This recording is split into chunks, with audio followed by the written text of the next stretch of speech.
혹시 나중에 퇴직하면은 치킨집이나 차려야겠다 하신 적 있으세요? 저도 그랬거든요. 농담 반 진담 반으로요. 근데 어느 날 치킨집 통계를 딱 찾아봤는데 그냥 지나칠 수가 없더라고요. 치킨집 10곳 중에서 3년 뒤까지 살아남는 곳이 5곳도 안 됩니다. 국세청 통계 기준으로 3년 생존율이 45.4%예요. 그리고 살아남은 집도요. 10곳 중 7곳이 연간 영업이익 2천만 원이 안 됩니다. 월로 따지면은 167만 원도 안 된다는 거예요. 퇴직금 1억 들고 나가서 월 167만 원 버는 게 정말 원하시는 거냐고요? 그런데 이게 단순히 치킨집 창업 얘기가 아니에요. 2024년에 전국에서 폐업 신고한 사업자가 처음으로 100만 명을 넘었습니다. 그 중에 음식점업만 15만 건이에요. 그분들 대부분이 처음엔 이 정도면 할 수 있겠다 하셨을 거거든요. 그 선택을 하게 만드는 게 뭐냐? 저는 그게 지금의 소비 습관이라고 생각해요. 지금 돈이 안 모이니까 나중에 뭔가를 해서 벌어야겠다는 생각이 드는 거거든요. 오늘은 그 소비 습관 5가지를 같이 들여다볼게요.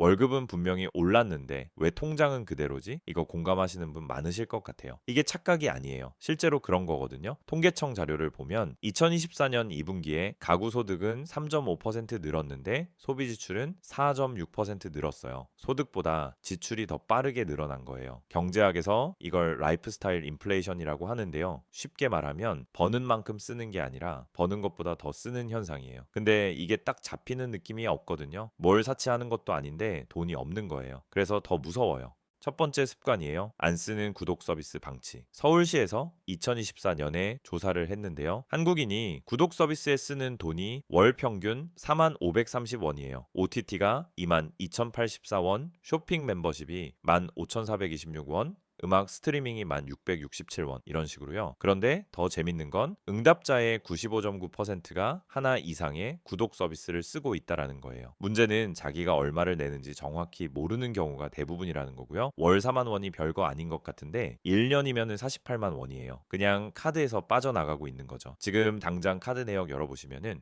까맣게 잊고 있던 구독 항목 하나씩은 꼭 나와요. 두 번째는 라떼 팩터예요. 미국 재무 전문가 데이비드 바크가 만든 개념인데요. 매일 카페에서 5,100원짜리 라떼를 한 잔씩 마시면은 1년에 얼마가 될까요? 186만 원이에요. 기획재정부에서도 이걸 공식 용어 사전에 올려둘 만큼 유명한 개념인데요. 핵심은 커피를 끊으라는 게 아니에요. 이 돈이 얼만지 인식하고 있느냐가 포인트예요. 습관적으로 소비하는 소액들, 편의점 간식, 배달 음료, 기분 전환으로 가끔 사는 것들이 쌓이면은 꽤 큰 돈이 되거든요. 본인 소비에서 이런 항목이 한 달에 얼만지 한 번만 계산해 보시면은 체감이 확 달라지실 거예요. 여기서 조금 더 나가 볼게요. 매일 5,100원, 그러니까 한 달에 약 15만 원을 아껴서 연 7%짜리 투자 상품에 넣으면 40년 뒤에 얼마가 될까요? 약 6억 원이에요. 이게 진짜 무서운 부분이거든요. 복리가 붙으면 소액도 엄청난 차이를 만들어요. 40년이 너무 먼 얘기 같으면 30년만 해도 2억 2천만 원이에요. 30대에 시작하면 60대에 그 차이를 실감하게 되는 거죠. 치킨집 창업금이 보통 8천만 원에서 1억 5천만 원인데 소비 습관 하나 바꾸는 게 창업금보다 더 많은 돈을 만들어줄 수 있다라는 거예요.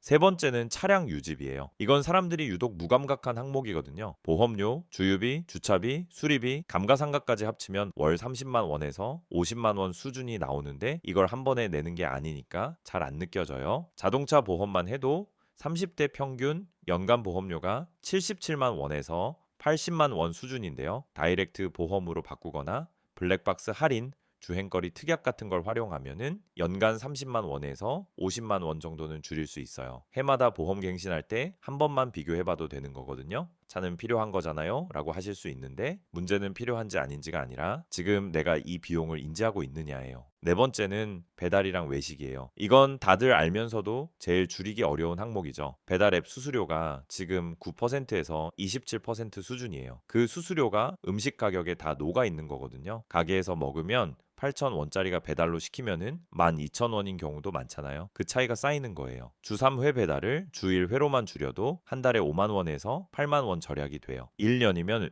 60만 원에서 90만 원이에요. 그 정도로 뭘 사라고 하실 수 있는데 이게 쌓이면 달라지거든요. 완전히 안 시키라는 게 아니에요. 한 번만 더 생각하고 시키는 건 그 정도면 충분해요. 다섯 번째는 보험 관합이에요. 이게 생각보다 되게 흔한 문제거든요. 금융감독원에서 권고하는 적정 보험료는 연소득의 5%에서 8% 이내예요. 연봉 4천만 원이면 월 17만 원에서 27만 원 수준이에요. 근데 실제로는 이것보다 많이 내시는 분들이 꽤 있어요. 20대 때 부모님이 들어주신 것, 결혼하면서 추가한 것, 아이 낳으면서 든 것이 겹겹이 쌓여 있는 경우가 많거든요. 실손보험하고 종신보험 중복 정리만 해도 월 5만 원에서 15만 원 줄어드는 사례가 흔해요. 한번 보험증권 다 꺼내서 내가 어떤 보험에 얼마를 내고 있는지 적어도 1년에 한 번은 들여다보시는 게 좋을 것 같아요. 지금까지 얘기한 다섯 가지를 다 더해볼게요. 구독 서비스 정리로 연 24만 원, 습관적 소액 지출 줄이면 연 100만 원 이상, 자동차 보험 최적화로 연 40만 원, 배달 외식 조정으로 연 72만 원, 보험 정리로 연 120만 원, 합치면 연 356만 원이에요. 이걸 한꺼번에 다 하라는 게 아니에요. 하나씩만 건드려 봐도 매년 수십만 원이 생기는 거거든요. 그 돈을 모아서 연 7% 투자에 넣으면 30년 뒤에는 2억 2천만 원이에요. 치킨집 창업금 2배예요.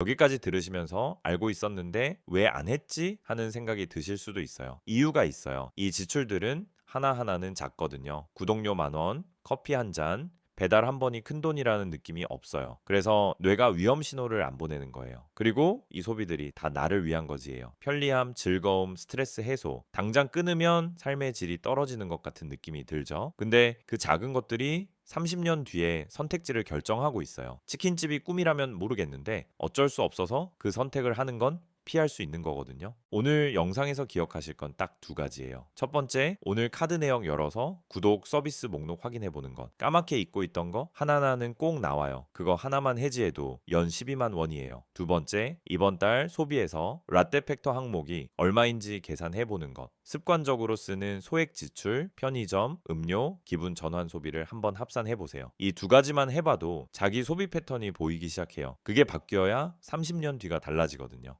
치킨집은 나쁜 선택이 아니에요. 진짜 원해서 하는 거라면요. 다만 다른 선택지가 없어서 하는 거라면 그건 지금 바꿀 수 있는 게 있다는 얘기예요. 거창하게 투자를 시작하는 게 아니에요. 지금 내가 쓰는 돈이 어디로 가는지 한 번만 들여다보는 것. 거기서 시작하시면 충분합니다. 다음 영상에서 또 같은 처지의 동료로서 먼저 찾아보고 정리해 올게요. 감사합니다.